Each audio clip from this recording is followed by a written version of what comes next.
दहेज न मांगने पर भी 498A के तहत मुकदमा दर्ज हो सकता है। सुप्रीम कोर्ट का अहम फैसला।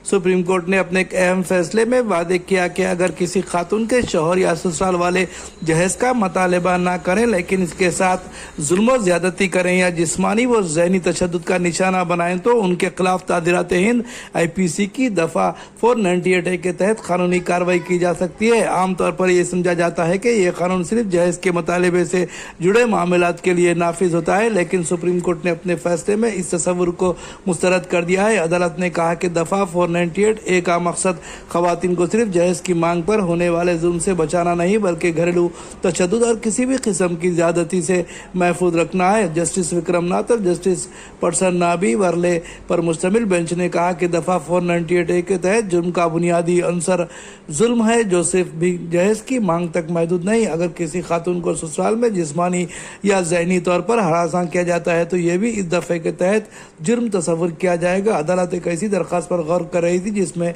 एक शख्स और उसकी वालदा के खिलाफ 498A के तहत दर्ज मुकदमा ख़त्म करने की इस्तदवा की गई थी। दरख्वास्त गुजार पर इल्ज़ाम था कि इसने अपनी बीवी को मारा पीटा और घर से निकाल दिया, जबकि खातून ने 12 ससुराल वापस जाने की कोशिश की लेकिन उसे दाखिले की इजाज़त नहीं दी गई।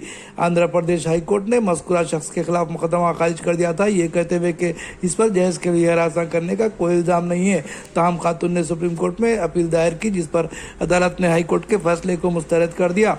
सुप्रीम कोर्ट ने अपने फैसले में कहा कि IPC की दफ़ा 498A में जुल्म की जामे तशरीह की गई है, जो जिस्मानी और ज़हनी दोनों तरह के नुकसान को शामिल करती है।